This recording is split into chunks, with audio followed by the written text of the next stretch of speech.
here involved in TV and screen here in Ireland, and we signed that this week, and it means that we've now purchased the carbon calculator, which Rosa will go through with us. And I do want to this morning acknowledge the great assistance that we got from so many people. I see here Dr. Patrick Brereton, who is heading up screen greening. This is the umbrella group, which we've made up of all of the organisations. And Pat, thanks for your time and your effort in this. It's been great to have you on board. I also want to thank Stephen Davenport from Screen Ireland. Stephen is not here this morning, but he has been of great assistance and worked with us all. Kelly is with us, Kelly Campbell. Kelly is an actor who worked on so many different productions and saw firsthand the environmental destruction all around in terms of plastic bottles, etc., and wanted to do something about it, and came to us then and said, let's do something together. And that was great, Kelly, that you did that, and again, thank you for your assistance. So many other people here, and I just want to make sure that I do get everybody. Of course, and Eileen Duggan is here from RTE. Eileen has done tremendous work in greening our national broadcaster, and I think over the next few weeks you're going to see the fruits of that labour, because we're going to have a special on in climate change coming from RTE, and they're also going to film, I think, the Youth Parliament discussing the whole issue of climate change. I think Laura Nichalig, as TG Car, Guramahagut as thank you. We're very grateful again for your help. Andrew Byrne from Virgin, who is a very busy person, and again they came on board and we're delighted. And last but not least, I'd like to thank Declan McLaughlin from the Broadcasting Authority, who from Broadcasting Authority of Ireland, from the very beginning they were very helpful and very supportive and understood what we were trying to do here. And so what you'll notice is, and I suppose this is why we have so many people here this morning, and it's very encouraging. Please come in. Thank you. Please come in. Is that, when you're talking about the Broadcasting Authority of Ireland, or Section 481, or Screen Ireland, it will now become part of the criteria that you will have to have a sustainable production. And already it's happening. I know that many of you already have engaged in sustainable productions. Another person I'd like to mention, Jonathan Victory, who has actually worked on various, and he'd be happy to talk to you. He's worked on sets, greening productions, which is very, very important. Now, by the way, my name is John Gormley. I'm the chair of SPI. Some of you will know me in another guise. I was an environmental campaigner and a green politician for many years, and then afterwards I went back to study film, and that's where I met James Helm from Bournemouth University and others then who were engaged in greening film production. And I then went on a set and tried to do it, and there were unexpected challenges, I have to say. And one of the difficulties that I completely underestimated, I just assumed that people in the film industry would get it, would understand recycling, would understand climate change. And I remember the producer, when we were doing the film, said, well, can you explain to everybody about recycling? I said, well, it's no problem. I said, you just do it the way you do it at home, right? I have to tell you, it was just chaos on the set. There were bottles put in the wrong place, cans, the whole thing was, I took photographs of it just to show people just how mad it was. And the point is that filmmakers are interested in making films. They have a peripheral interest in the environment, and so this is a completely new thing, and that's what we have to understand. And that's when, the producer is engaging someone to green a production, it has to be explained to everybody on the set what's involved here. I know, for example, up in one of the sets that's used in Dublin a lot, Ian Lumley from Montashka has a very old house on Henrietta Street. Many of you may have filmed in there at some stage. And he said for him, as an environmentalist, it was absolutely depressing to see what was happening. It's just all over the place. It was just plastic cutlery, plastic bottles, and then, of course, the diesel generator, which is sometimes, and we had a little discussion earlier on, sometimes unavoidable, but it's possible to do it with perhaps biofuels or something like that. And with LEDs now, you don't draw on the electricity, so you can plug into the mains. So these are things that we need to look at to reduce our carbon footprint. I think right now, someone spoke to me earlier on about the Greta effect, Greta Thunberg, and how that has just been a game changer. It has changed the paradigm. And so I think for the next 30 years, up until 2050, we're going to see a transformation in the way we do everything, in terms of aviation, transport, farming, and in the film industry as well.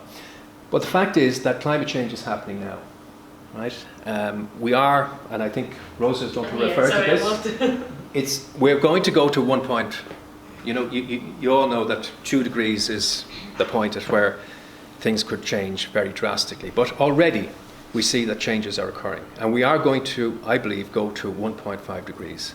And that in itself will be very severe. And already we're seeing that countries are adapting to climate change. I was in Stuttgart about 2 weeks ago.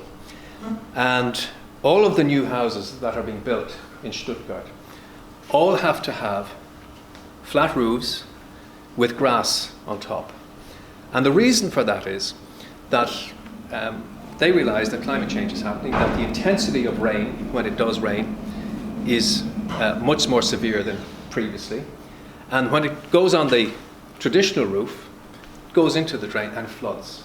And so what they're trying to do is to ensure that it's an adaptation measure so that you can actually adapt to climate change and you don't get the flooding. And you see it even here. I live in Ringsend. We've had to build this huge wall along the Dodder because we know that flooding events which occurred once every 100 years are now occurring every 10 years or so. It's quite incredible. So climate change is happening. We are going to have to adapt to it. And so, Rosa, I know you're going to take us through this. Thank you very much for being here with us. I'd like to thank also, before I forget, the staff in SPI for organising this event. Thank you, everybody. And also, I've been asked as well to mention, if you could fill out the forms, please, that would be very helpful.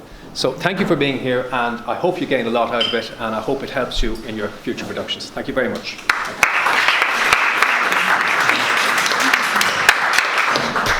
Hello, everybody. Thank you, John. I loved all what you said, really. As John said, my name is Rosa Canela. I'm just going to tell you a little bit about my background. Sorry about my voice because I've been quiet since Friday, but I'm going to try. Can you hear me at the back? Yes. So yeah, my background, I'm from Barcelona, and I worked on the TV industry on the production side in Spain and in the UK as well. So I did that around 4 years, but then I decided I wanted to quit. Because I didn't want to work 14 hours anymore a day, basically. I was working in drama in the UK, so it was long hours in the cold. And then I did a degree on sustainability and environmental management. And then when I finished, I didn't want to come back to the industry. I was not even thinking about it. Okay. I've not touched anything though. No, it's not your fault. So yeah, but basically I got offered that job at BAFTA 3 years ago, which is perfect because I could be advising any industry, and I'm actually advising the industry that I know the most. And I always say that on my presentation because I want you to understand, I like pushing people, I like giving ideas to people, but I understand that is what you say, you're making a film or you're making a TV production, and that's the most important thing for you, yeah? Okay, now I can carry on. So yeah, that's why I say when you're going to speak to people, for example, when you need to talk to people about environmental policies, about environmental goals on a production, you really need to think about the quality of the product. And that's why from Albert, we always have TV experts and we need to adapt. I'm not sure I start without the presentation. I would like to, yeah. He's going to get the code. Yeah, okay, I would like to wait. But anyway, well done for achieving it. It took a long time to be able to make the partnership happen, but I'm really, really happy because actually I've been finding out things that you're already doing, guys. And the fact that you've got policy as well supporting you, that's really important. That's something that we don't have in the UK. So in the UK, we based ourselves on changing the industry. But we've never gone into politics that much. We've never looked into the policies of the government, and it's actually a conversation we're having yesterday.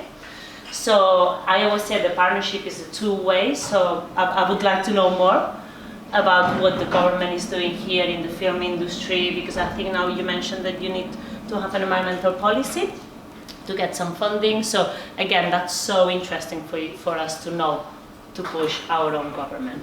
Yeah? I don't know what to say. Just do the first. I just need to get started. Yeah. Anyway, so I'll start presenting Albert. I'll put the slides later, but Albert is everybody. I don't know if everybody is familiar with Albert. So Albert is an altruist project in the UK. It was funded in 2011, and it was started by the BBC. So the BBC created the carbon calculator because they wanted to know the impact of their own productions. And what happened? It's fine. So they wanted, the BBC wanted to share the calculator with the whole industry, but what happened? If the BBC owns the calculator, other broadcasters, they don't want to use it, so they kindly gave it to BAFTA, and that's why we say BAFTA is the chair of the BAFTA Albert Consortium. Yeah? I'm going to present you our goals as well. But basically what we want is we want to empower people in the industry to make a change. And I will say empower because it's really important. I don't tell people what to do. I empower them to come up with ideas. I don't know your production. You know your production, so you know which change you can do. So Albert in the UK is funded by all these organizations. That's why we say it's an altruist project. So we actually don't make profit of it, so anything that comes in, we reinvest it in new projects on Albert, and thanks to that we can give, what we do is we give the tools and education for free to the whole industry, because we believe if you want to change, if I go to a head of production and say, oh yeah, you have to pay me £300 to use the calculator, obviously that's not a priority, so we really need to understand that we need to facilitate it to them. Yeah, our aims is we separate them in two categories, so it's more operational. So we want to go into zero waste and zero carbon. It's really ambitious when you present that to people who doesn't know anything about climate change, who's not even interested. They're like, gosh, it's like, no worries, it's possible. We need to reduce as much as we can, and then we talk about offsetting. But obviously offsetting has to be a secondary conversation. And the other aim, it's relatively new from the past year, couple of years, is to introduce sustainable living on screen, editorially. So basically, the world is changing. You mentioned Greta as well, so people, and the plastic, so people is realizing that there's something going on, people is changing, people is using reusable cups, bags, why we don't see that on TV? And sometimes TV makers or filmmakers, they think, oh, I need to make a documentary about sustainability. No, you don't, because then only people who's interested is going to watch it. You just need to normalize behavior. And I always say to producers, go and sit on the street for 2 hours and observe people. You're probably going to see hybrid cars, you're going to see bicycles, and we don't see that much that on film and TV. So that's what one of our aims as well. And as part of Albert, we've got the international partnership, which now you guys are part of, Screen Greening as a company, and which again, I think you made the perfect group, because you have really different bodies there. You've got broadcasters, you've got education, you've got different bodies so that fit each other. So really well done, because when I talk to countries, it's quite difficult for them to make groups. So congratulations for that. So we've got Ireland, we're working with Holland as well, with the Netherlands, we're working with Dubai, and we're working with Canada at the moment. And we're really proud of the international project, because we never thought, oh, we want to go and bring the calculator out, but obviously people was finding out about the calculator, the tools, education, and they were saying, listen, I'm interested, and why do you have to spend 5 years building a calculator? Why you have to spend so much time? We don't have the time, so we're really, really proud that people want to use our tool, and we can work together and make it better as well. Okay, that was just a little bit of a presentation of the project, of our project. But now I have a couple of slides on climate change.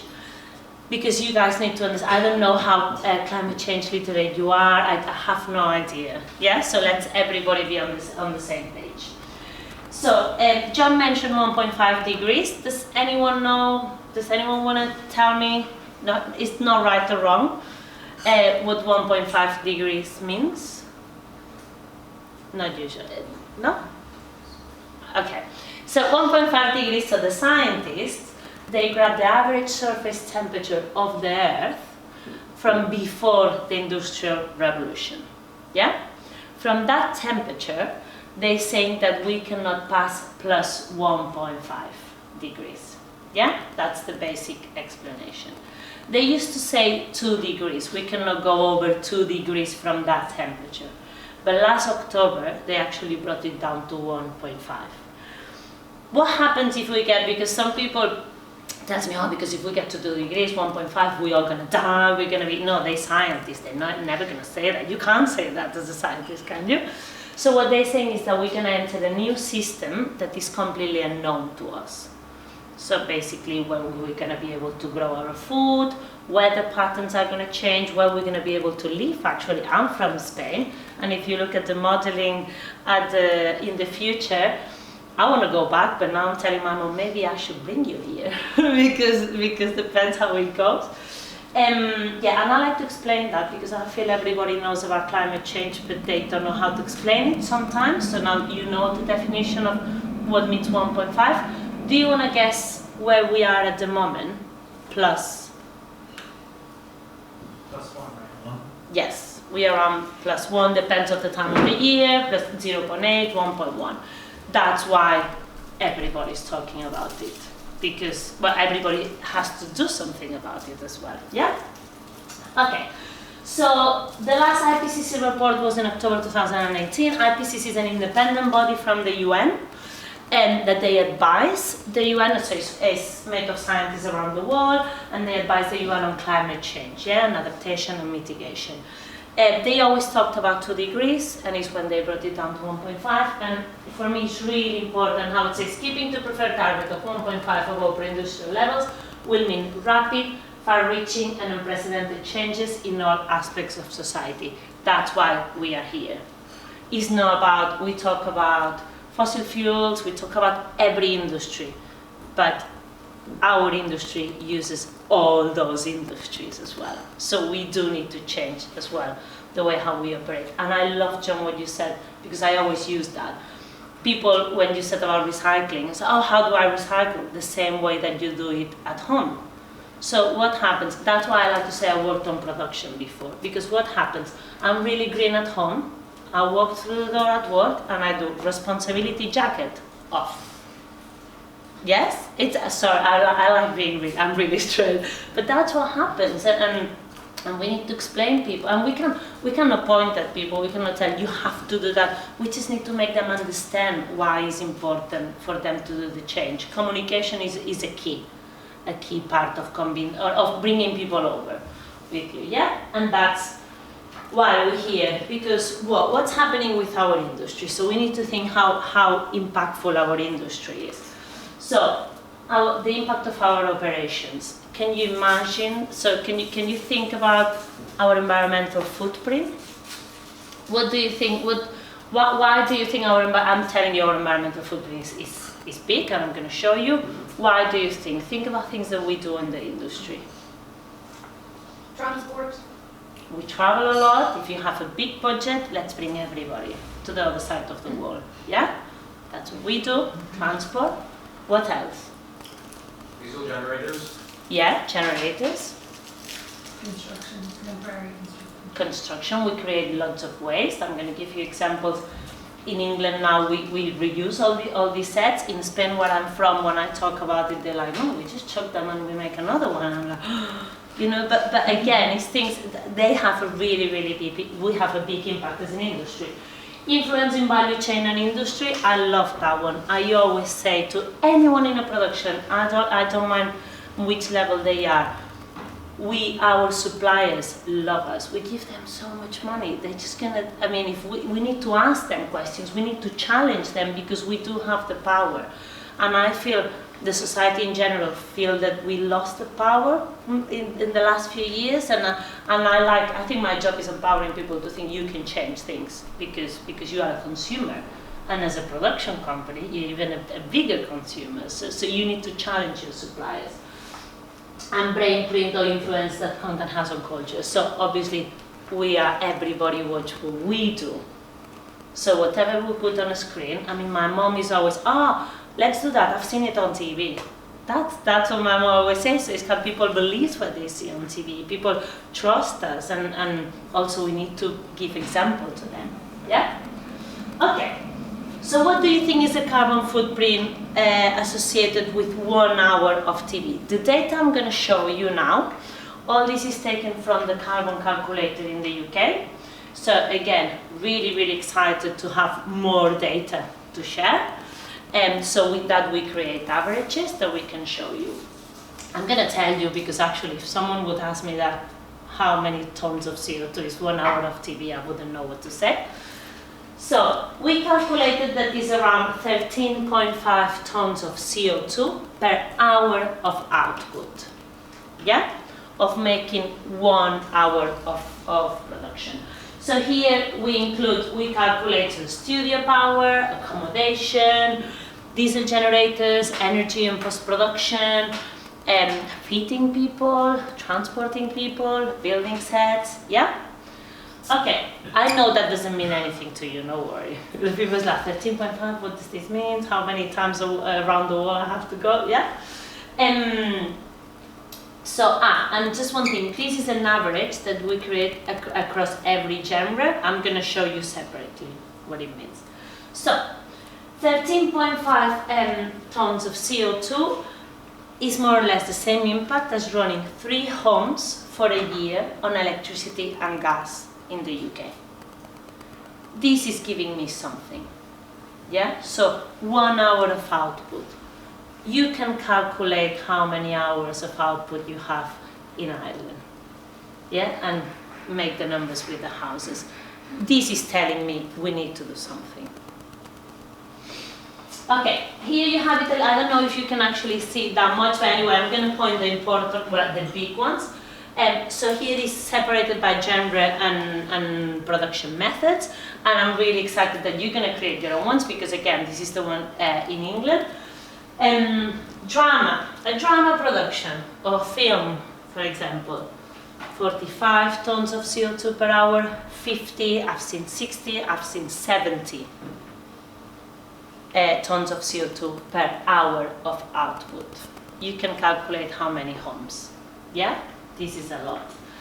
International Factual, Blue Planet, all these programs that are fantastic because they raise awareness. But their carbon footprint is massive, yeah? I'm not criticizing them, I love them so much. I work with Bristol production companies a lot because it's where all the wildlife production is, and they really worried and they're changing the way how they travel, the way how they organize, they're collaborating production companies with each other. So for example, if you're a production company and you go to the Antarctica, yeah? And you know, because everybody knows each other in Bristol, in the industry, you know that there is another production company that has to go to Antarctica more or less at the same time.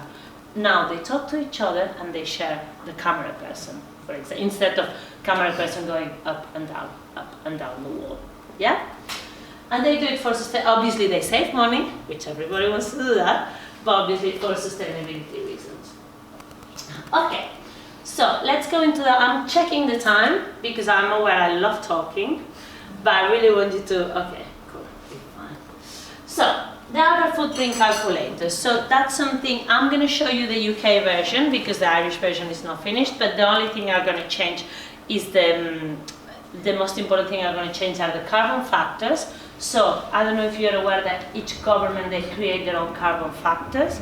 So, 1 mile, probably they're going to be quite similar, Ireland and England, but burning 1 litre of diesel in the UK, it doesn't have the same impact as burning it in India, for example, and that's why they create their own carbon factors, yeah? And the currency is going to change. So, the other footprint calculator, We've got over 3,000 footprints completed. In the UK, it's compulsory to complete a carbon footprint for every programme commissioned by BBC, ITV, Channel 4, Sky UK TV. Hopefully I didn't forget anyone. And now BFI as well, to receive some funding as well. That's something that they're starting to do. That's really important to us because it's not about me going, you have to do it, you have to do it. Again, no one listens to me. I don't give money, I don't give anything. I'm just bothering people all the time. But they listen to the people, to the commissioners. Yeah? So now it's compulsory, really important. Why is so important to do a carbon footprint? You're going to get that question so many times. Why do I have to do that? Why? Now it's more time. I need another person. First of all, that should be done by someone in the production. So you don't need a sustainability expert at all. All the data that we ask is within the production. You'll see it. Why you have to do it? Because we need our data gathering, obviously, so we can report and we can create a story with it. And second of all, and really, really important, is to raise awareness. Yeah, we have a predicted footprint that people does at the beginning during pre-production, just using the budget, creating averages, and then we have a final footprint at the end. Yeah, I don't like comparing predicted and final because obviously we making TV and film, everything can change. But the predicted is really important for people. Okay, I'm asking you, you need to reduce environmental impact of your production. Do you know what's environmental impact of your production? You don't. So you need to have a predicted footprint so you can focus. You can say, okay, transport is really high. You can go, why is really high? Oh, because I'm flying all around the world. I know you know that, but it's really good to see it on paper. Yeah? And then the final footprint, it just shows you the real impact that you had at the end. Okay, did you bring laptops and things like that? I've never done the activity I've done it once already, yeah? But it's just for you because I think you just want to see the calculator, yeah, probably. It's more useful because you're going to be asking people to use it. So it's really important to know what you're asking people. So if you've got your laptop, I didn't ask you. Can I send, I've got it on my screen.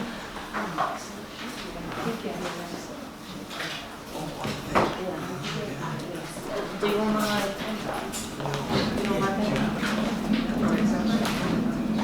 It's fine, I'm going Have you got our... It's fine, they have to create the brochure. Yeah? Okay, so, and if you don't have laptop, just if you're next to someone and you want to have a look, yeah? Can you go to that? Sorry, the password is ID guest with capital. Yes, sorry.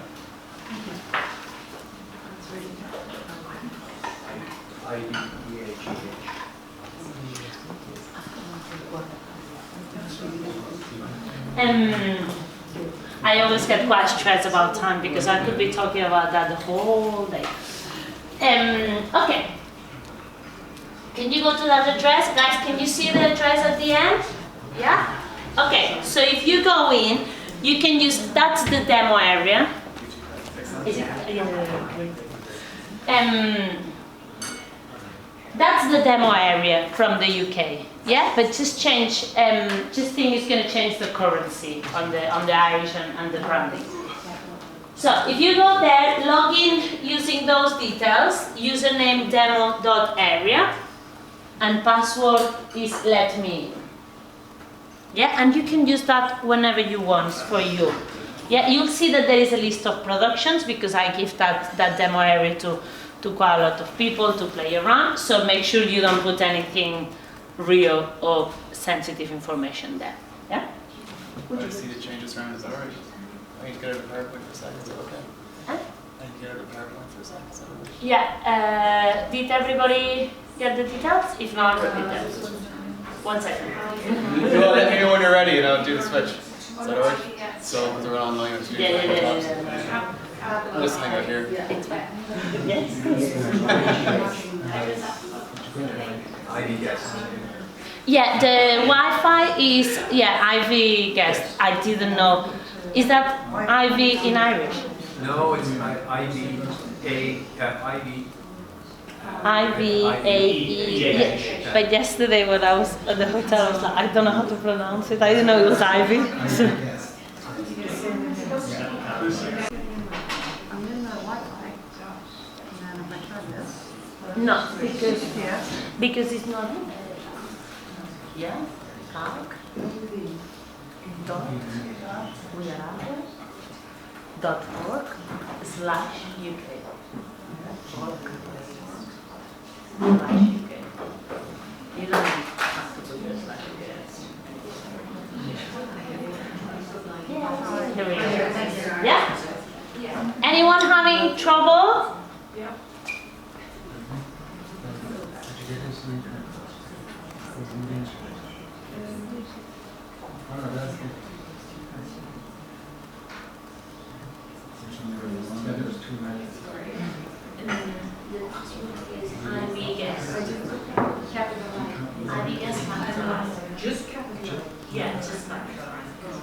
And when you are in, you're doing your thing, yeah? So, where it says here, click on New.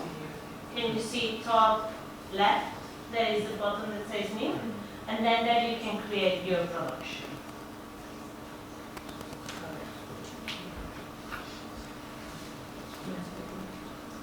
Okay.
Hey, John, can you take a few photographs of the car? Because it's quite impressive.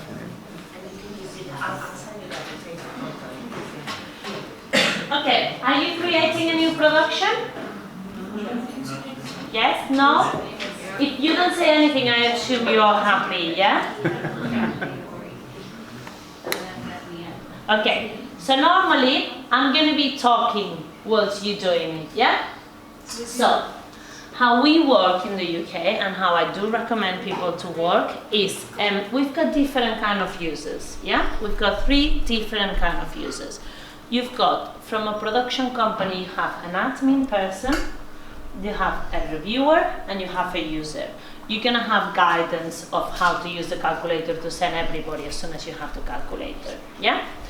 The admin person in the company should be someone in-house, if it's possible quite senior, because he's the person who's going to be seeing every production on that company, yeah?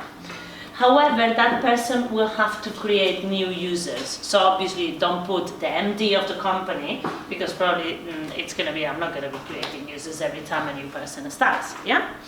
Okay, that's that. Then we've got the reviewer. The reviewer should be senior person of the production, and is the person who's going to check all the data for that production, not for the company, for the production, yeah? Normally a head of production, production executive, line producer, and then we've got the users, and the users you can have as many as you want per production, and the users are from runners, production secretaries, production coordinators, production managers. I've got the guy, the head of production from Victoria and Boldark. He's a user because he just loves the calculator. And the user is actually the people who's going to be entering all the data. So yeah, the user enters the data, the reviewer checks and accepts the data. Yeah? But don't worry, every time that you have to use a calculator, you're gonna get a guidance. And we are always here to answer any questions. At the beginning, it's gonna be, oh my God, it's normal. But it's just using it. That's why I prefer to do, normally I try to explain the calculator showing it, but I just think it's not, people don't pay attention, it's just so difficult. So I just prefer to do an exercise or for you guys to log in. Yeah? Have you created the production? No. I heard no. No. Man. Okay.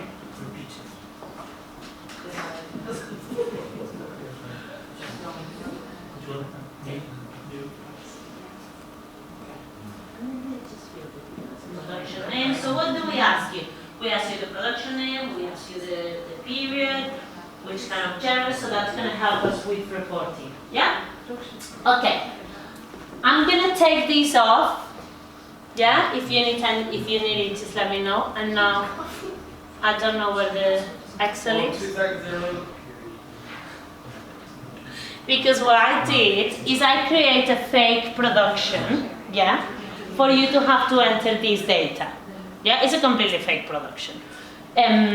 So we're gonna try to do that within 5 minutes, and if you cannot finish it, you can take a picture of, maybe we can we send the spreadsheet, and then you can do it at home. Yeah? I said, yeah, you were going for coffee, that was true. I know, but it's helping somebody. It's helping somebody. So, what do we ask on the carbon calculator? Yeah?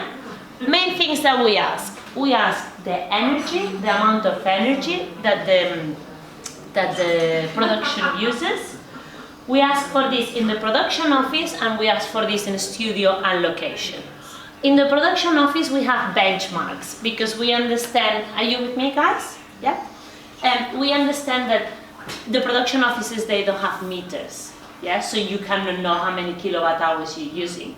The production office, normally you can have an open plan, and maybe you're gonna have 50 people working there, but 3 are working in a project, 20 are working in another project. So that's why we created benchmarks. We ask you which kind of office are you using and how many people is working for that project on that office. Yeah, that's to calculate the office. Yeah, there you go. Yeah. So- Okay. Can you do it big and small? So like. Is that better? Can you do it smaller?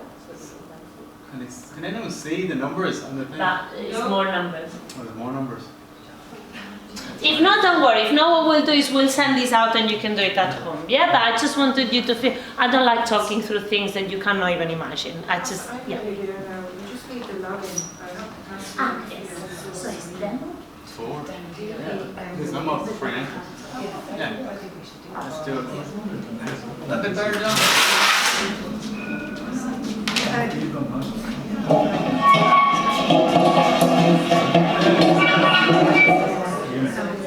I'm gonna go towards you. Ready?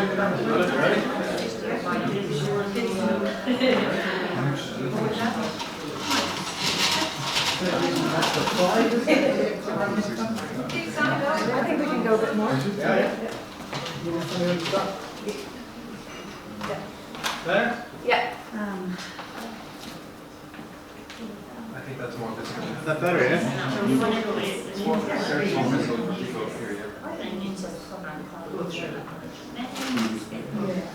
Okay. Cool. I know it's quite small, but just don't worry, guys. We'll send it to you. You've got. Do you have everybody's email address? Yes. Okay, we'll send it to you. So, electricity in the office, electricity in the studio. I'm gonna give you a few tips already of questions that we always get in the UK. Yeah. Electricity in the studio. People is like, oh, how do I know? Because don't forget, it's the production team who puts the data. Yeah. But super important, and we had this problem in the UK for the first years. Yeah, people thought that it was a production team thing. It's not. It's a whole production crew thing. So basically, that's why it's so important that the head of production, a production executive, someone senior in the production talks to every head of department and says, listen, the production secretary is gonna come and he's going to ask you, can you give me that data? Because they need data from each department. You need to give it to them.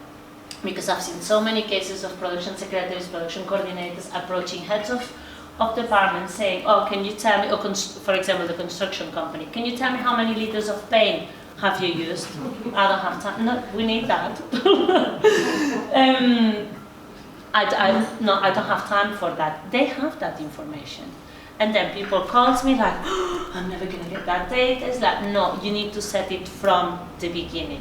From the beginning, someone senior has to talk to everybody and say, we're doing the carbon calculator, we care, we wanna know our impact and wanna reduce it. We need you to give us data, and we need you to be creative and think again, I don't know, from a production side, I don't know how to make a construction company greener. I don't know the look, I mean, I know a little bit now because I do that, but you need to empower, again, the word empower, use it as many times as you want. Empower each department for them to come up with the idea. And even talk to them in a way, sometimes when I talk to people, I know what I want them to tell me. But I don't want to tell them, you have to do that. I want them to come up with the idea. So you need to be creative enough to make them think that they came up with the idea, but actually you led them to do that. Yeah? Okay, so I was saying that for the electricity, talk to your gaffers, talk to your lighting department. They know how much power they use depending on the equipment that they use. Yeah? So that's for the electricity. Diesels, we need to know how many liters you use of diesel on the generators. Location department's probably going to do that. We give you the option when you play around with the calculator, please do it at home when you get to their home. You're going to see that you can enter how many liters or how much money you spend. Make best friends with the finance department. They're the ones that have the whole information, the finance department. Yeah? Transport. We ask how many miles you've done on production cars, anything that you pay for. Yeah, so if you don't pay, so for example, if I go to the office on pre-production, no one pays me for that transport. Don't put it on the calculator. Only what the production pays for. On the electricity as well, if you do a factual production and go to someone's house and plug one light, and you don't pay for anything for location or for electricity, don't put that electricity. Yeah, it's just what the production pays for. Yeah. So transport, we've got materials, we can ask you how much money you spend on timber, we can ask you how much paper you used. Again, averages. Paper is not such a big impact, so just you can create averages. Okay, I printed that many scripts for that many people for that many days, and every script has these many pages. Yeah? And what else we ask for? Disposal as well, which kind of disposal, how you dispose of, and you can calculate it by weight or by container size. So we try to give you as many options as we can. Yeah? Are you okay with the calculator? Do you need me to go through it more? I just think because they do have the calculator, I think you need to look at which data we ask. And how, and I'm gonna, after the certification, I'm gonna talk about the workflow. How do you feel? How do you feel be able to see in the calculator and everything? Are you happy to, what you can do is you can have a go at home, and then I don't know if you, John, want them to ask you questions, or you can ask me questions. Sure. Yeah? Can I ask a question? Yeah. Just looking here at the transport. Yeah. Say for instance you're using hybrid or electric vehicles. Yeah.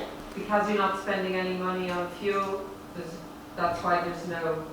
No, so there is an choice. option. So if you use electrics or hybrids, you still need to put it, but you need to choose that you use an electric or hybrid. I didn't see it in the... In which, because also depends. I know lots of people come to us saying, oh, there is some things that you don't give options. It's because there is no measurement for that option. So if we don't have a carbon factor associated to it, we're not giving you the option. Is that the normal car? Yes. So no carbon? So car large, for example? No, you have to go through every chapter. So if you mean fuel? No, okay. Go on distance, I'll explain you why. Go on distance. Yeah. And now the third option. Ah. So why did I did the same question first time I started working there. Basically, if I'm asking you to input a car, Yeah, so you have a production car. If you have an electric car, you're not using fuel. So if you put in that you enter the data using fuel, the fuel is 0. Yeah? But then, if you say that you use an electric car, and then, no, if you, an electric car, and then you put distance, you're just gonna put the miles, but obviously we're gonna count it as 0. Yeah? Good. Okay. We'll send you that, and yeah, more questions. Just to understand a little bit the process. So normally you're setting this up in the sort of pre-production budgeting phase, yeah. and then you're checking in on it in terms of actuals. Yeah, I've I've got a workflow that I'm going to show you. But anyway, yes. So you do let me do the work. Just, Let me show you. just in terms of budgeting purposes. So things like distance travel, things like that. So normally we budget, how many days of a rental car, for example. But those daily rental cars are unlimited mileage. So is there how do people normally get around? On the predicted, that's why I say people just guess an average. Depends on the kind of production. A drama production can do the predicted quite accurate because they've got the budget and they've got more specific budget. On a factual production, I found people that's like, I don't even know where I'm going. Yeah, I know. To be honest answer, there's nothing I can do about that. So what we normally ask them is maybe to grab productions that they worked in the past that they're quite similar and try to copy it. Some people chooses then not to do the predicted because it's too stressful for them. They don't have to. But I know I shouldn't say that, but they don't have to. Again, they don't have to. But I always say, even if you're not going to submit the predicted, have a look, because that's all the data that you have to be collecting for the whole production. So, cases that we found at the beginning. How many liters of pen? I say the liters of pen because it's actually a question that you have to ask to someone that you're probably never going to see. Yeah? And then at the end of the production, they go to a construction company. How many liters of pen we used? It's like, I don't know. We've not counted. We've not checked it. But if you did the predicted, you know that you'll need this number at the end. So you'll go into your construction company during pre-production and say, listen guys, you need to tell me how many liters of pen we used at the end. Make sense? Mm-hmm. But on the predicted again, and tell people, just don't be scared. It's for them. I don't even look at predicted footprints, never. It's for them. Unless you tell me, oh, can you look at my predicted? It's for you. It's just for you, for your own knowledge. Yeah, and for your awareness. People can lie, they can. But obviously we've got auditing systems for the final footprint. Any more questions now? No? You have more questions when you look at it, but then we'll try to answer them. Sorry, I'm so bad at technology, so I'm really glad that you're here today. Back to PowerPoint, right? And then I've got a slide with the workflow as well. Take the time. Sorry, just a quick one. Yes? When you log in yourself, we still use the same login, or are we meant to change? No, so when you have the Irish calculator, each company is going to have their own login. So each person has their own login, but it goes linked to your production company. Yeah? And users, for example, that's a really important bit. So users can only see, so production coordinators, production managers, we understand lots of times they're freelancers. So you're going to create a login for that. So it's a production company Y. Yeah? So I'm going to create a user login for production company Y. So that person will only going to be able to work for that company on that moment. But then they're only going to be able to use the productions that they've been assigned to. So when you create a footprint, you see that you can choose a user. Obviously here there is only one, but you're going to have a list of users for that company. So you choose the ones that work for that production. And that's really important for data protection, because obviously you don't want to freelance. We ask budgets. You don't have to put the budget, but lots of people like to put the budget with it. It helps us to compare a budget with carbon footprint. So it's really important that that user can only see their own production. Yeah? So every production goes linked to a production company.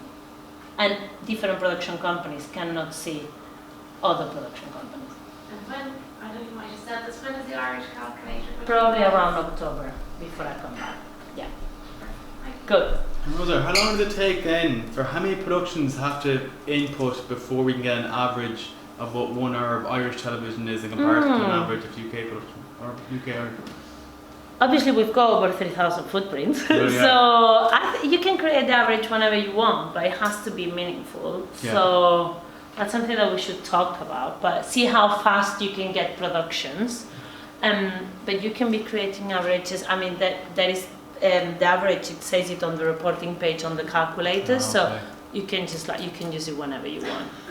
I mean, obviously, I would advise for like 50, 100 at least. Cool. That would be good. Cool. Okay, the sustainable production certification. I'm gonna go that over really quick because I'm not sure if you want to start. Do you want to start using it or not? So basically, we have the carbon calculator that measures the impact of a production, and then we have the Albert Sustainable Production Certification, which champions productions that take actions to reduce their carbon footprint. I know lots of productions are doing things about it, but it's about reporting it. It's about telling I'm doing it, and I want you to champion me and give me an Encredit logo. Yeah? That's the Encredit logo that we give productions that they achieve the certification. Now it changed because we rebranded, but I wanted to show you that one because that's the one that you're still going to see on TV for a while, so I really want you to be familiar with it. So certification standard is about reducing carbon, driving innovation and communication. Again, you can't ask someone, bring your own water bottle from home, which I know you might be shocked, but lots of heads of productions are doing that at the moment.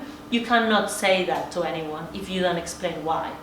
Because the first thing that they're going to think is you being mean and you're trying to save money, and I'm here 14 hours and you're not giving me water. I've heard that. I've heard people saying, you denying me the right to drink water by giving a reusable water bottle and not a single-use plastic. But you just need to explain people. People is not evil, they just don't know.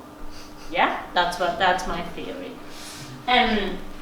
So we have over 400 productions certified. We've got the logo, and average savings are 15% CO2 emissions if you do certification on around £6,000.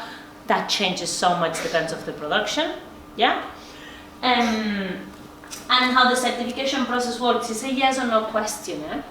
And basically it's about action. So we're gonna ask you, and actually you can see it as well on the demo area that I gave you. If you go into your production when you go home, so when you log in again, you're gonna see the active, so all the list of productions. Look for yours, click there, and if you click on the production details on edit them, on the right hand side you're gonna see a tick box that says eligible for certification. Tick there, and then it's going to bring you to the certification. Yeah? So, yeah, it's a yes or no questionnaire. People have to answer yes to the actions that they're going to be doing. So, for example, we've got questions like, has the production reduced amount of paper used? For example, yes or no. Yeah? Are you going to be reducing it? Are you going to have an opt-in policy? Yes or no. From all the questions that the production answers yes, then the assessors, which come from Albert, we're going to ask 10 questions for evidence. Yeah? So you need to prove that you've done that. Basically, it's an auditing process. We go through an external audit. Yeah? Kinds of evidence. I don't want to load you with all that much information because I know it's a lot. Yeah? But then as soon as you start working on it, we're going to be helping you step by step. No worries. Evidence. Green memo. We always ask productions to have a green memo. What's a green memo? Green memo is a document that tells, hello, cast and crew. Cast as well. Involve the cast. Because they might be super sustainable at home and you don't know. Yeah? Cast and crew. Hello, welcome to this production again. Now we are part of the Albert International Partnership, or however you want to present it, and we want to reduce, we want to measure our impact, and we want to reduce it. Link to the website, for example, and these are our environmental goals. And that's when you're explaining, I'm not going to print call sheets, so then people cannot come to you like, oh, why are you not printing me a call sheet? Oh my God. People get really nervous when we change the way how we do it. But then you say, I'm not going to print call sheets. If you want one, please let me know. and I'll bring you one. No problem. Yeah? Again, it's the approach is so important. Can I ask a really, just really Yes. quick? If you don't use call sheets, how are you tracking the time with a crew on a production? So if I've got email them, and that's Of course, everybody needs to have the information. Oh, yeah. It's just they don't have it on paper. But you Just email email, everybody. boom, done. You email everybody. Perfect. Some people need paper documents, some people want paper documents. But I was a third assistant director on Emmerdale on Coronation Street. And for me, not having a piece of paper, when I was presenting that 2 years ago, 3 years ago, I was like, I would definitely need a paper as a third assistant director because you make notes. I've met first assistant directors in films that they use an iPad. It's because I'm not technology literate. They use iPads and with the notes and everything. It's just, again, I've been to Emmerdale, is my favorite production that I worked on as a sustainability, because they welcomed me in the UK, I couldn't speak English, and they put me as a third assistant director, which you can imagine. You can imagine. Radio, hello, you can imagine. We love each other so much. I'm in Leeds next week, I always train them on sustainability, they only want me, because they're so proud of me after 10 years where I went. So, I remember not long ago, they use, for continuity, they use iPads, they just don't use paper anymore on Emmerdale. And there is people who's been working on the production for over 30 years and they've been doing it in one way, yeah? So I saw this woman that I love her so much, I think she should be retired, but people who work on Emmerdale, no, they don't want to retire people who work on Emmerdale, trust me. They love it. And she was there with the iPad, and I was like, oh, I wanted to know more about the continuity thing, the programs that they use, and I said, I'm gonna sit down next to the person who I'm imagining she struggled the most to adapt. I sat next to her and I was like, oh, can you explain me how you do it, how you do continuity with the iPad? Now, she was like, I really struggled at the beginning, but now the most favorite thing is that now when I finish, when we say that's a wrap, I go home. After, I had to stay an hour or 2 hours printing photos, putting the photos with the call sheets, with the scenes, with the schedules, and now what she does is, so when they do the final checks before going for it, she takes a photo, and once they're filming, she puts that on the cloud, she organizes it, blah blah, and when this is a wrap, she goes home. So you're actually saving on working hours. You know, and she's so happy. It's like, I struggled, but now I'm happy to do it. I don't have to be carrying the folder and blah, blah. So I always think if she could do it, everybody can do it. Yeah? Cool, but don't worry about that. We'll go, if any production wants to do certification, I'm like this, hand by hand the first time, yeah, because I think it's important. Okay, then the workload, like how are we gonna do it? So on pre-production, the admin person of the production company is gonna create the production, and again, we can help you the first time, yeah, and it's gonna create any users that need to input data. They're going to complete and submit the predicted carbon footprint, whatever information they have. Yeah? They're going to do it and they're going to submit it. Looking at the predicted footprint, they're going to create environmental goals. It's really nice to put the pie chart of the predicted footprint on the green memo as well, to tell the people, this is our footprint. You can make comparisons. People like comparisons, like the house things that I told you before. Or people likes to know how many times around the wall is that. I don't know why people is obsessed with that. I never use that comparison, but I know people likes it.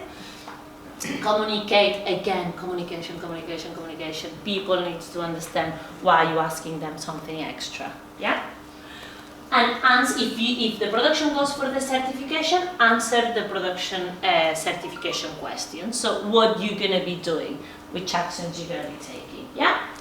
And submit the certification for the reviewer to check. During production, if you're doing the calculator, gather all the real information. So obviously we said that we're gonna do 200 miles in a petrol car, yeah, but on the predicted, but are we gonna be doing that? So ask your production drivers, for example, can you send me every week how many miles you've done, and you've been gathering this.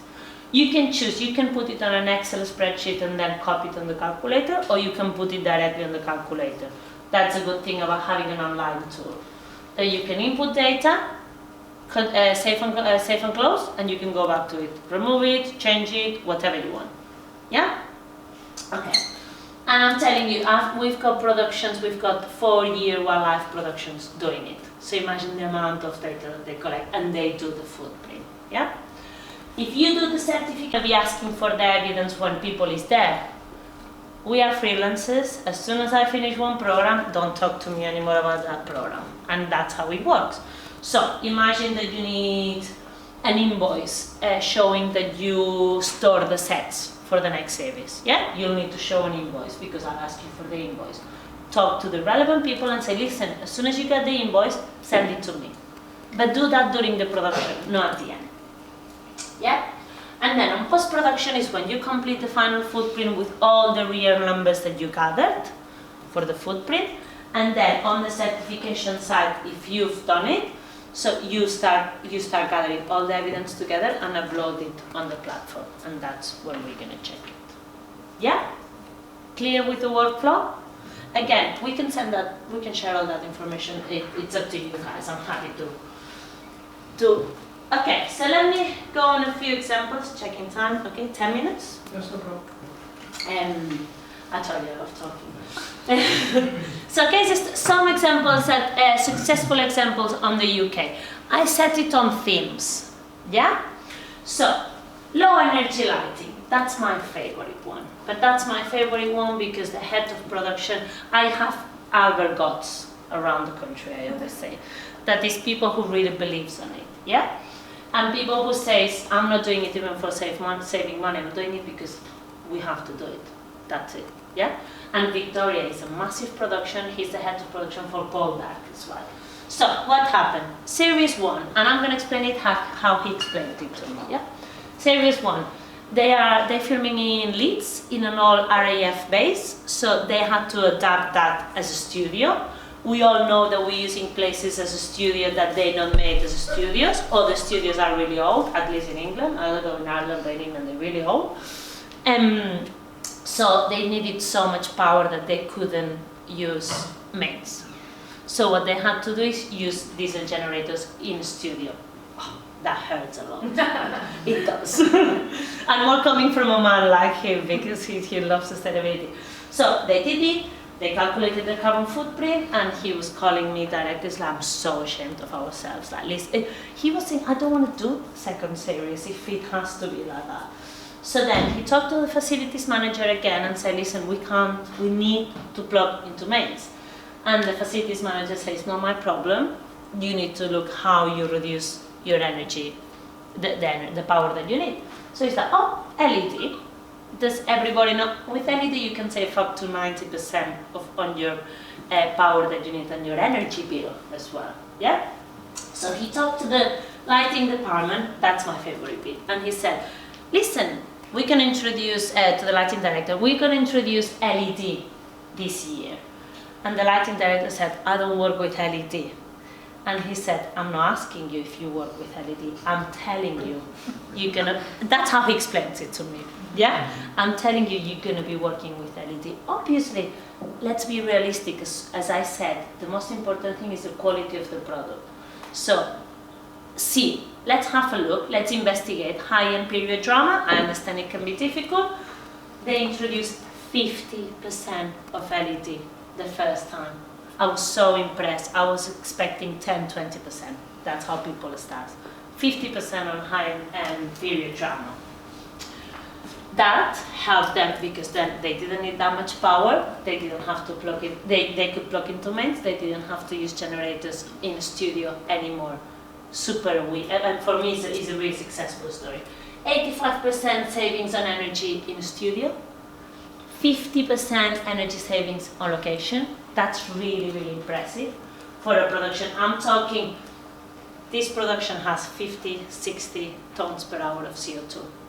Yeah, of carbon emissions. Money savings, £4,000 on diesel. Pocket money, I know, but at least you're not spending more money. Yeah? Cool. 8 out of 10 cuts, a little bit the same. Low energy, they wanted to start. They came to me, it's like, we want to be the first panel show, 100% LED. That's another thing, people love being the first at something. It's true, but that's how. I don't know why you're saying it, but it's like, we want to be the first ones. It's like, perfect, let's do it. Yeah? I knew it wasn't realistic when they told me. But I said, yeah, just get quoted. It was too expensive. The supplier that they were using it wasn't right. So the first year they put 10%. The first year that they did it with us. 10%. Okay, what did they do the year after? Let's change supplier. Because with this supplier we cannot achieve what we want to achieve. They're not helping me. Let's change. The second year they did certification with us, they put 80% LED. Again, it's the supplier. Push them. They don't listen to you. I'm going to go to another one. Yeah? Savings. Again. Almost 8,000 kilograms of CO2. 1,000 pound savings, but you need to. LED is a little bit more expensive to hire, so taking all this into account. Okay, sets. That's ABC Murders. So basically, ABC Murders is a drama production. It's done in Leeds, and it's from Mammoth Screen, which is the same production company as Poldark. And what they did is the sets. They use the same kind of sets all the time, so they hired a company in the UK. We have companies now that they come and collect your sets. They charge you, obviously, but they come and collect your sets, they change them, they repaint them, blah, blah, and then they sell them to another production. And no one can notice that it's yours, yeah? Or they give them to drama schools, or to charities, or I've seen everything, yeah? So here, it was an exchange of sets between Poldark and ABC Murders, basically. Which again, why we have to create another fireplace? If we already have a fireplace, we can change it, no one realizes this is ABC Murders fireplace, yeah? Good, £5,000 on timber. Again, not that much money, but it's a savings.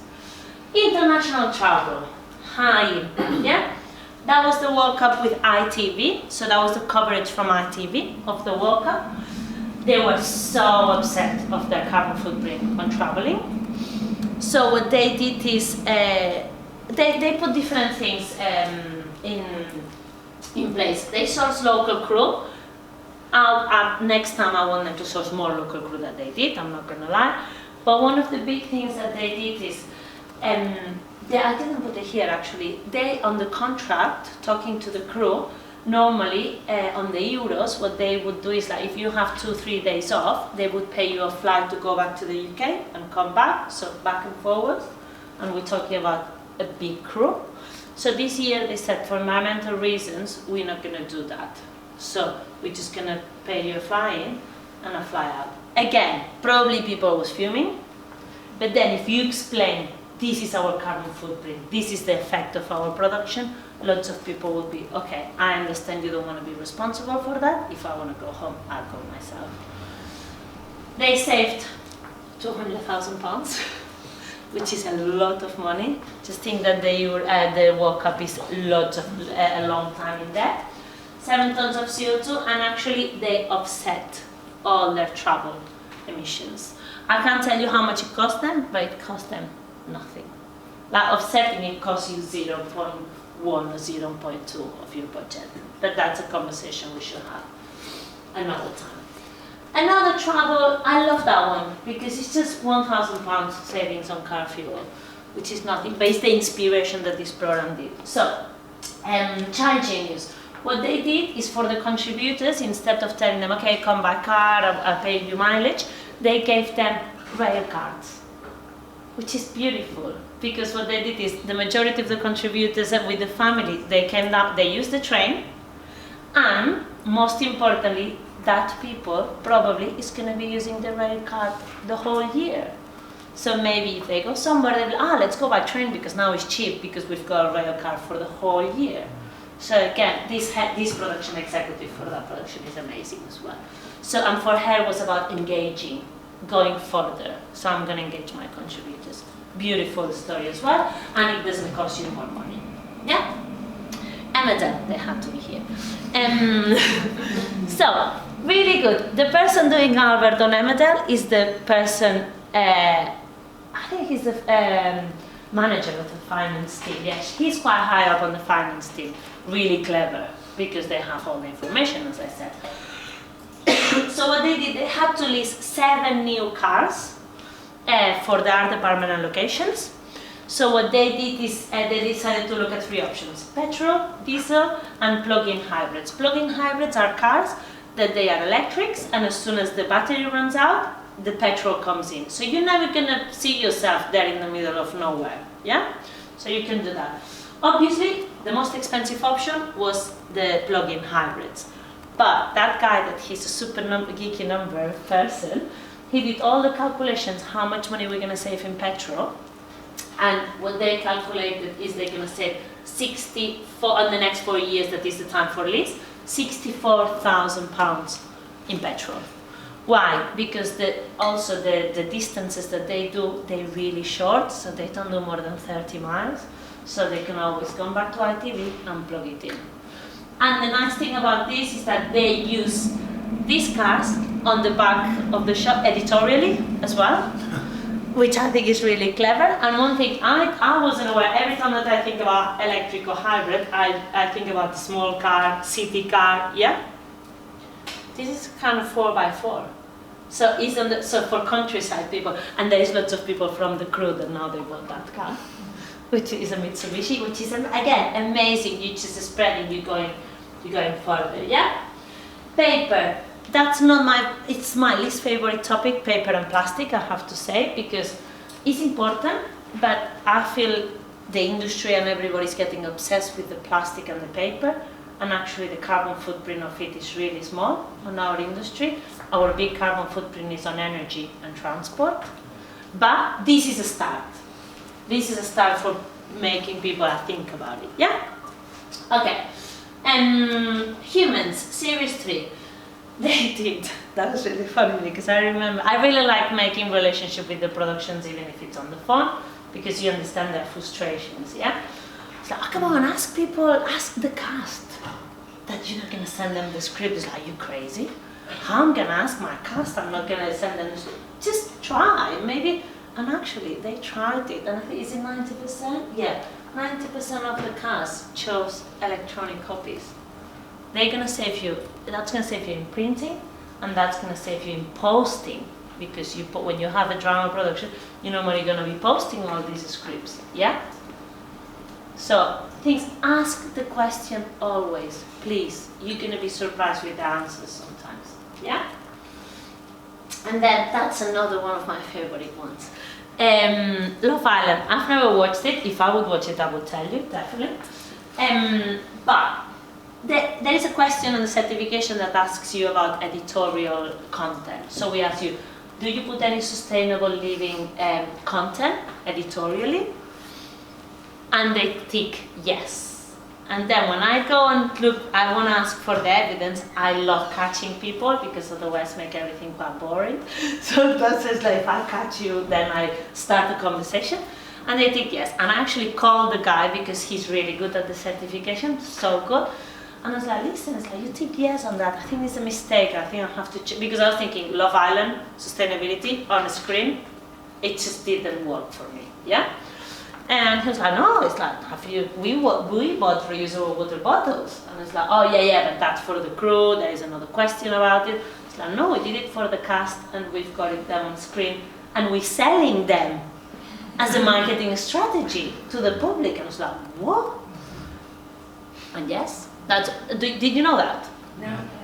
So I mean, it's amazing because I see on the tube, I see people with the reusable water bottle, and the good thing is, like, I would never be able to get to that audience, and they can't get to that audience, and they don't have to be like, this is a reusable water bottle, because that's fake.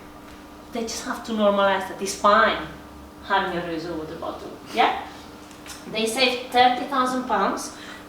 These accounts obviously these accounts by buying the bottles, delivering the bottles, and taking all the waste. Imagine how much waste creates having single-use plastic. You have to have a company coming and collecting. So you avoid all that. Yeah? Okay. And just to finalize, really quick, just I want to mention to you just a couple of minutes about our Planet Placement website, which again, so the Planet Placement, I've talked to you about all the logistics Yeah, so so operational, how can we reduce the carbon footprint? How can we calculate it? How can we get champion for that? But then we created a website called Planet Placement that is for content makers, just advices, just inspiration on how you can introduce sustainable living on screen. So show the actions, I've got 3, but if you want, I don't know, should I go into the website or is fine? Yeah. Yeah? Raise the issues, and then in your role, so you have different, you can choose on your role, which is your role on the storytelling, and we can give you advice. So we can go.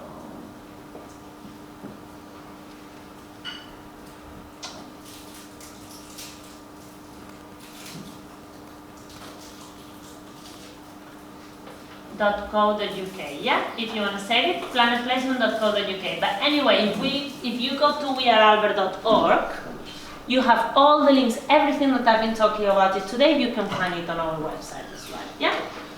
So this is our website. So, case studies. I don't know if I really want to put videos because they're quite long. But again, so for example, we've got the Queen's Green Planet. I don't know if you watched it, but it's about it was about David Attenborough talking to the Queen about climate change and about the problems. Obviously, this is a program about this, which is fine. But my favorite things are programs like First Dates Hotel. Do you need to put the clip? It's 3 minutes or 4 minutes or?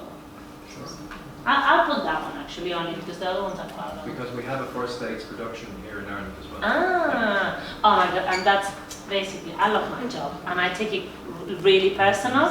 So if that is one of my favorite programs that doesn't do it, I'm gonna be the like, oh, you don't do it. Like, so this is one of my favorite programs. And they just did the certification for the first time.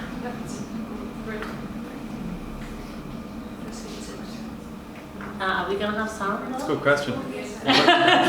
We're about to find out, whether. I don't think we will. No. No, we don't. Sorry. I hear something. Huh? Yeah? No, but No. no. Anyway, Alex, again, this is a good night bed story for you, you know, to watch. So basically, First Dates Hotel, they chose 2 contestants. That one, he was an architect and she was sustainability consultant, I think. Basically, they were so passionate about climate change, the environment, and the whole of the conversation was about that. But again, it's not a stage. If I go on a date with someone, probably I'm going to speak about that a lot. And it's really good that they did the match. Anyway, they ended up saying, oh, we're going to build a house together, like a greenhouse. Like this. It was beautiful. And it's fun. But again, these people exist and they're not nerds or weirdos. We are everywhere. So, so like, but why we don't see that? Why people is so scared about putting that on screen? Another really, really good example is Bake Off. Bake Off, they did Vegan Week. I'm really sad I don't want, I love telly, but I don't like cooking programs, and I love cooking. I don't know, it's really weird, but I don't watch cooking programs. But cooking programs have so much, I mean, the biggest opportunity ever to create. And again, you don't have to be, everything has to be vegetarian. No, but give ideas to people. So Bake Off, they did the Vegan Week. So they had to create a cake or a dessert, vegan, completely vegan, and it's fine. And it's not something. It's fine. It's just fine. You know, it's just normalizing. Yeah, we've got different examples here on the website. So please have a look. Yeah. Then other examples that I can think on top of my head was a drama production, and I really like those ones. Electric cars on screen. So basically having the coolest character having the electric car. No like the miserable character having the electric car. No, because years ago, who was the green car? If there was a green character in a program, who was normally? The geeky, the weird one, you know? So it was like that. No, I want to see a super cool person in a Tesla. Tesla is super cool. I'm trying to convince X Factor to put Simon Cowell or Britain's Got Talent to put Simon Cowell in an electric car. Actually, that would be a winner. Everybody looks at this man. So why you don't put a Tesla car is really expensive, and apparently he has one. Like his own car is one of his own car. It's a Tesla car. So things like that. Just think about it. Emmerdale, they bought an electric van for one of the characters, and he's the guy on the shop. So he's kind of like the cool, the hot, the blah blah. Yeah. And he never set up an electric van, but you see him talking, plugging in, plugging out. What people, that's what they watch TV, phone, what is this, why is he plugging a phone, electric, that's how we operate. So that's your power, yeah? And I think I'm done. Let me check, is that one doing? Can I ask about film festivals? Have you kind of embraced that? Yes, I'm done. That's my email address, sorry Alan, so you know, that's my email address if anyone needs to email me. I don't know how you want to organize it. Film. For film festivals? Okay. Yeah. We not really, I've not gone myself. We're going to the Vancouver one. But in terms of trying to find ways to, like, because obviously transport is flying people in and out of to a festival. I'm going to tell you what happens with film, okay? In the UK, so our consortium is on TV. We've been trying to make a group on film. But I've not been involved on that, but obviously my boss is, so I know what's going on, and it's been really difficult. The film industry, so the TV industry has been so great on Albert, but with the film industry we really struggle. I don't know why. But then I know there is lots of, in Malaga, there is a group doing sustainability on different countries, but they don't have anything. They can't measure. There is lots of talk, and one of the things from Albert we say is like, we talked for 20 years, now we need to do something. And that's why we're proud of our tool, because it's a tool, is an online tool. And I think we're gonna start going into film a little bit more, but only if there is an interest. Because we don't want to travel that much, and I've been traveling to some places that you just go there, people is like, oh, this is great, but they just don't do anything. One thing, now we're changing the approach on film, and what we're doing is we're targeting more studios, for example, because again, we understand if you're a production, film or TV, you want to do amazing things, but then if your infrastructure is not helping you, it's difficult. So on suppliers is your side, but for example, studios having green energy, studios like facilitating you LED lighting, facilitating you water coolers, charging points. So that's what we need to focus more.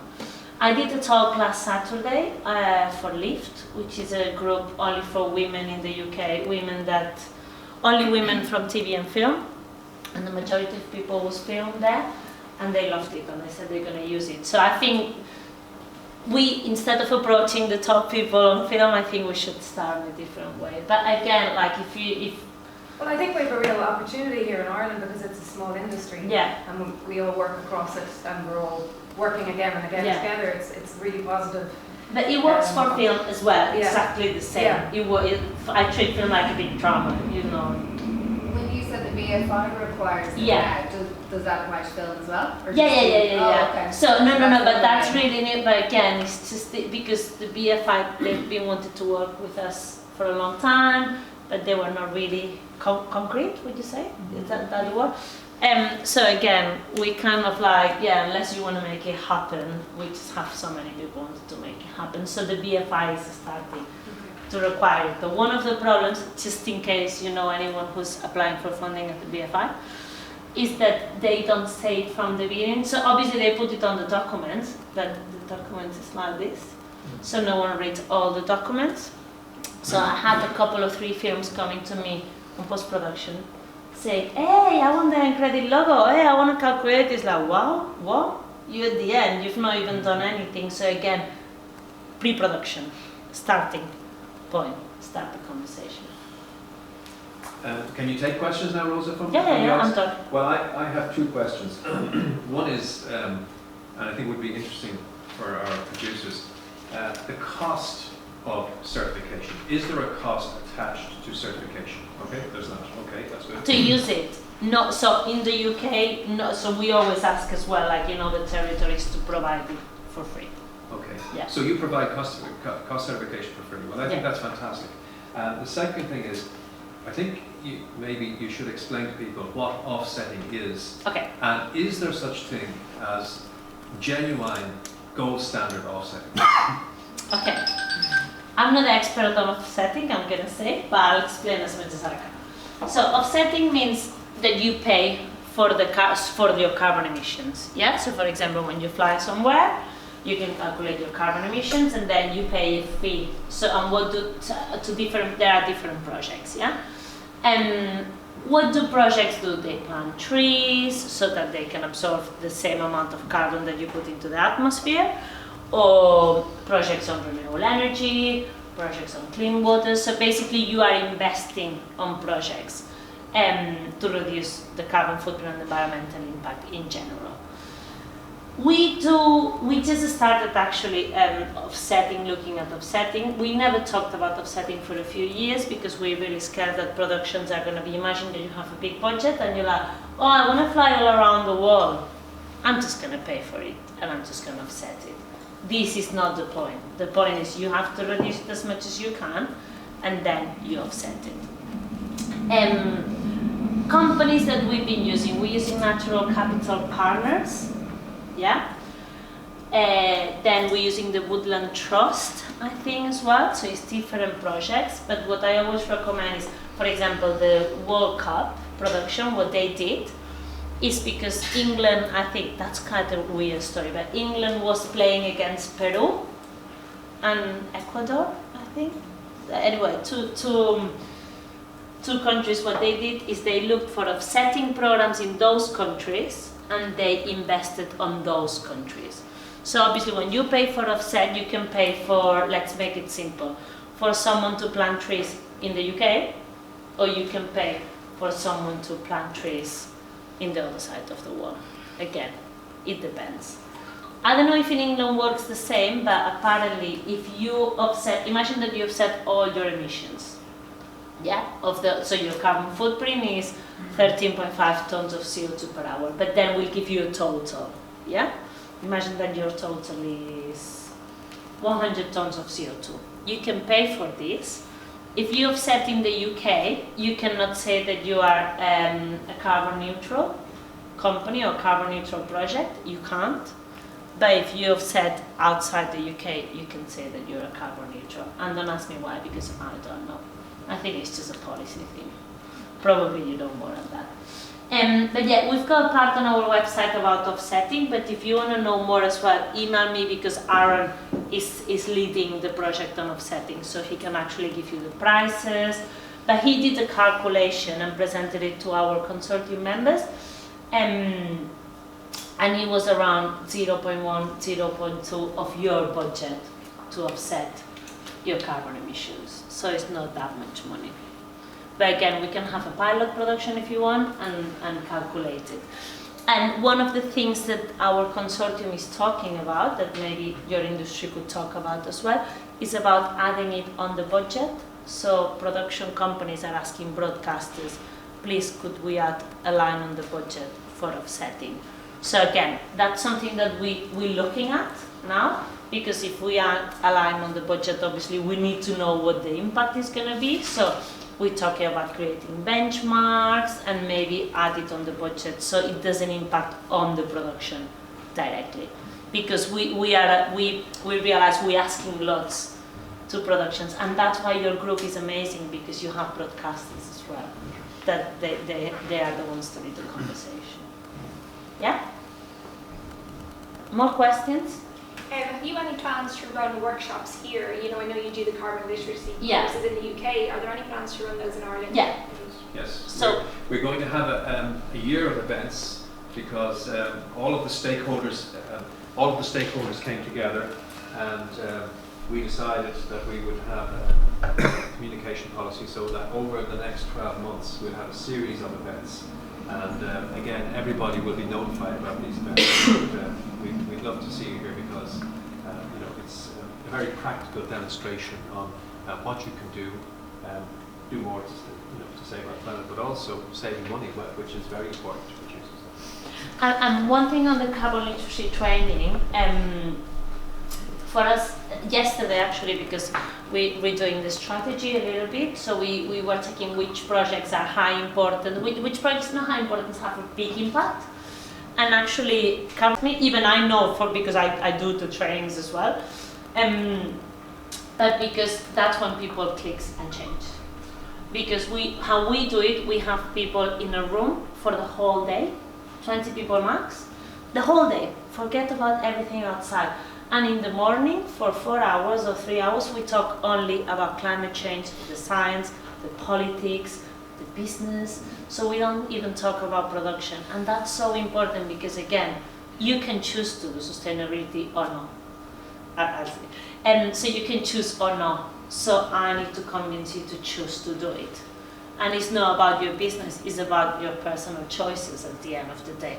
And I find it really inspiring. I love teaching it, everybody that teaches loves it. And again, I've seen people walking in like, oh my God, I have to listen to that woman for 6 hours. Seriously, you see that. You see. And then that person is the person that leaves the room at the end saying, I'm going to do it for my children. I have to do it. Yeah, and so I think, again, you can't ask people to do some things that they just don't know. They don't, again, I don't blame people, I try to understand why they're not doing it. But yeah, I think that should be the starting point to convince people to do it. More questions? There was a question at the end? Yeah. Yes, my phone line was wrong. Have any broadcast newsrooms been certified?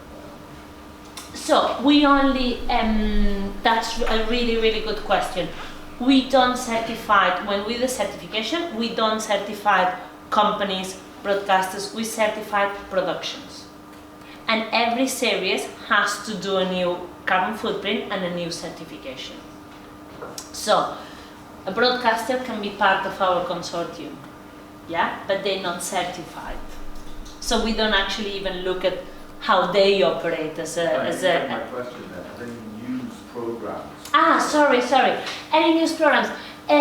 Not the main ones. I did ITV Calendar, which is kind of the news part of ITV up north. So they did it, but again, with news, not really.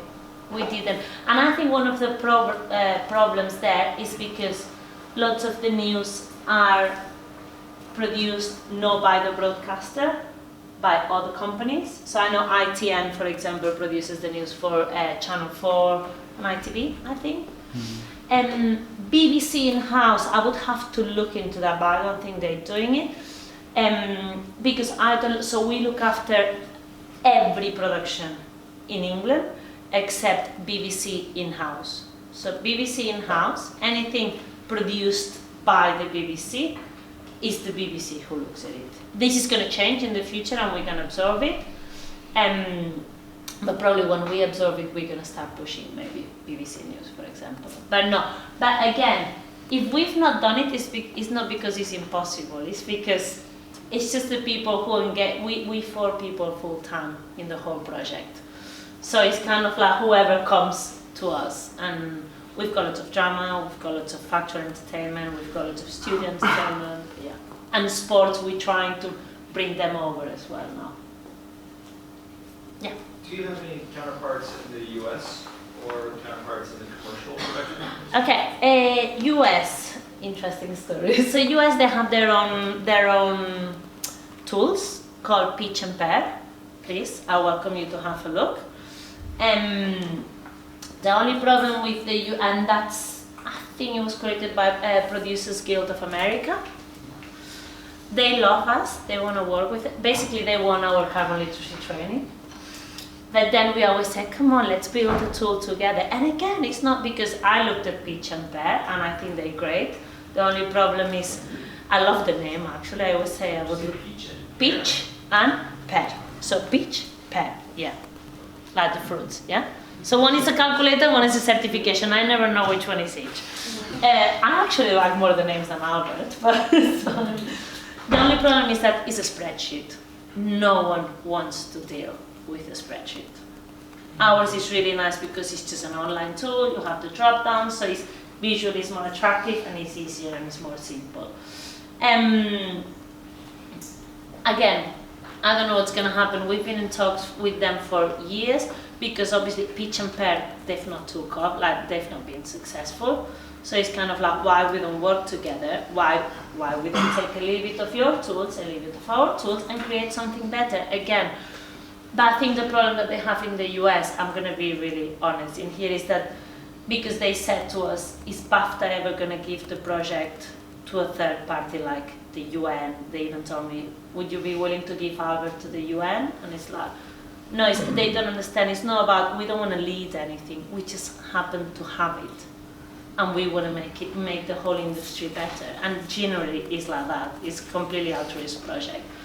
So for us, it's about working together. It's not about giving the project to someone else. It's, again, I don't know if it's going to happen. Hopefully, what we're trying to do now is instead of going for, like here we've done the Irish industry, because America is so big and it's so different, is targeting big companies. So maybe Fremantle US wants to use it. Fremantle US loves our tools actually. Maybe Warner Bros. US wants to use our tools, and that's how we're trying to approach it. But they've got lots of movements. The problem is that movements are everywhere, but there is no any tangible thing to measure and for people to understand what's going on. More questions? No? I just asked what the landscape is at the moment in the UK and the context. Did you say that it's a compliance issue now having a carbon footprint? Yeah. So any program makers have to have their carbon footprint? Yeah.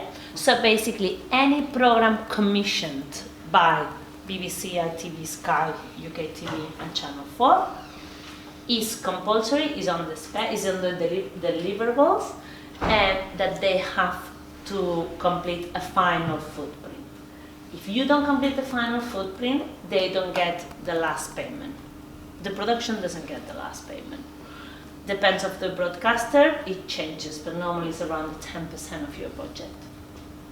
So again, you get a lot of people like, oh, I need to do the final footprint, otherwise like we don't get the payment. Yeah. I suppose like a lot of there'll be a lot of co-productions between UK and Ireland shooting here. So like my first question is that would that apply to British productions that are shooting partly in Ireland? And second question is just with Irish, because so many Irish productions are co-productions or part will be shot in another country. Does this calculator also calculate for like grid measurements in other countries? Good, very good question as well. So on the electricity side, you can choose which country you are at. So we can say, okay, my office is in the US, or I have an office in the US for 2 weeks, and then I've got an office here for 3 months. Yeah, you can choose that. You can put different entries. That's the only one that you can choose countries. So on transport, for example, all the carbon factors are going to be the Irish ones, even if you're in another country.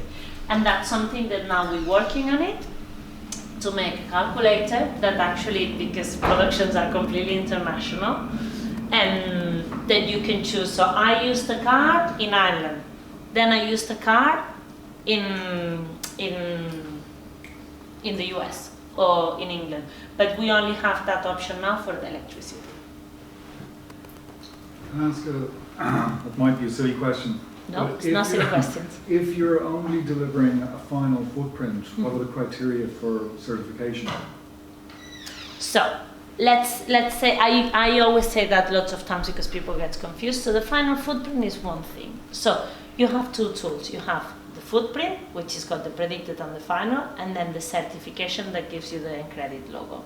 Yeah? Yeah. So when I'm commissioned by the BBC, for example, and I have to give a final footprint, then when my final footprint has been audited, because there is an audit process that, so the auditors, they've got benchmarks. So if you are a studio entertainment, really small studio entertainment production, and then your carbon footprint is 100 tons an hour, we know that there is something wrong. So it's about looking at the data, blah, blah. So when this audit has been completed and accepted, productions get an automatic email that says your carbon footprint has been audited and completed, and that's the document that they send to the broadcaster. Yeah? That, I think that answers part of your question. Then if they do the action thing, taking actions and getting the certification, the Albert Sustainable Production certification, that they get an Encredit logo, once they pass the audit, they get the Encredit logo and they get a formal certificate that we make on Albert. Yeah? But that's not compulsory for broadcasters to do the actions, the certification. So they don't need that. They only need the email that tells that the final footprint has been audited. Yeah? Does that answer your question? I think so, yeah. So it's not necessarily about achieving goals established in your projected... It's about, so the only compulsory thing for our broadcasters now is measurement. Is not doing the certification. We've been pushing a lot of our broadcasters to make certification compulsory, but they don't feel comfortable yet on doing it. However, I'm gonna have to say, I think the last year we did 200. So this 400 that you said, it's been the last 2 years, because I've been here 3 years. The first 2 years, so 2 years previous me, the guy was only part-time and he did 30 certifications in 2 years. First year I was here, it was full-time, 70 in 1 year. Then we went up to 100 and now to 200. So again, now there is more engagement, the broadcasters are a little bit careful. So they're not making compulsory, but they're asking, I know UK TV is asking all their productions, Sky is asking almost all their productions to do it. ITV, I know they want to make it compulsory, but again, we need to see how it works for us, because their fee with us is not that high, so it's got maybe, we need more people to manage it basically, so it has to work both ways.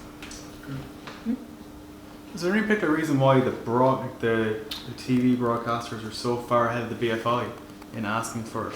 Again, it's just, we obsessed with that, with this on Albert. It's like the TV industry has been really open to it, when the film industry hasn't. Again, I think in the film industry, there is so many players, there's so many actors involved in one film, funding, the studios, there are some broadcasters as well, it's just so many people involved with TV. Normally, you've got the broadcaster, you've got the production company, sometimes it's a co-production between them, sometimes it's a co-production between 2 or 3 companies, but it's more simple than film. I think we're gonna get there, which is, I'm gonna be really honest, I think from Albert, we're quite exhausted of trying. So I think it has to be quite natural, and that the film industry has to come to us. And I think since we're more relaxed with them, I think now they're starting to come to us, it's like we wanna do it. So again, you're gonna find people or parts of the industry who are really, let's do it, and some parts of the industry who you're gonna struggle a little bit more.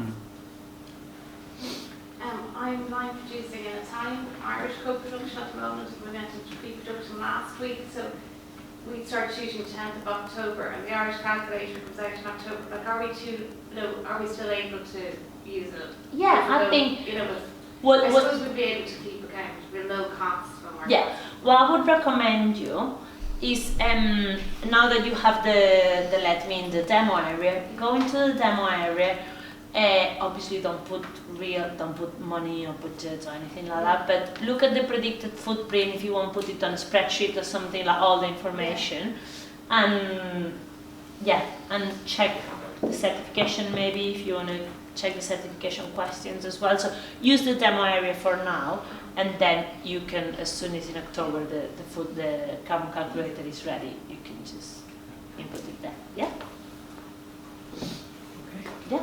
Well, thank you very much, Rosa. That, thank you.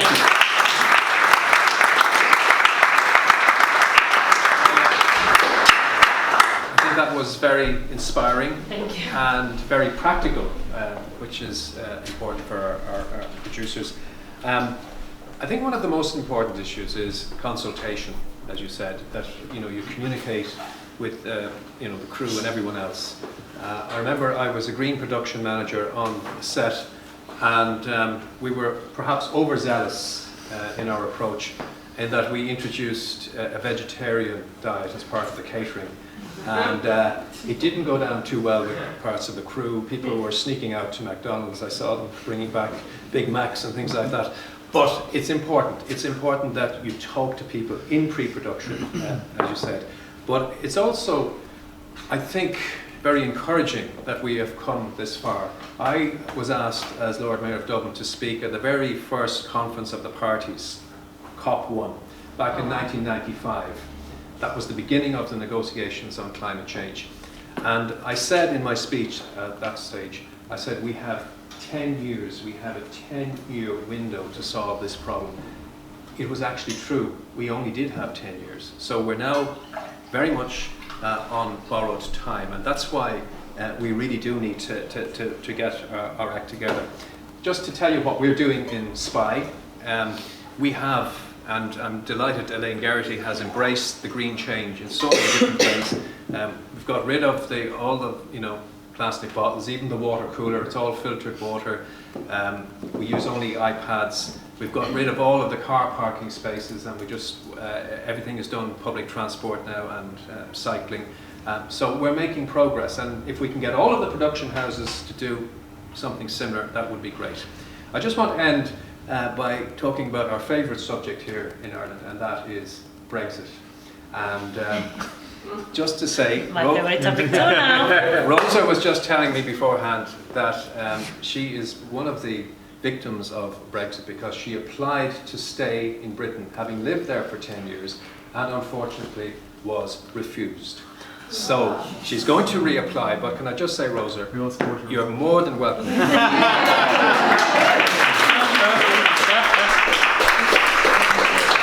Thank you. So that's it, folks. Thank you very much indeed, and I think there are still some refreshments there, and thank you, and I hope you've learned something. Thank you.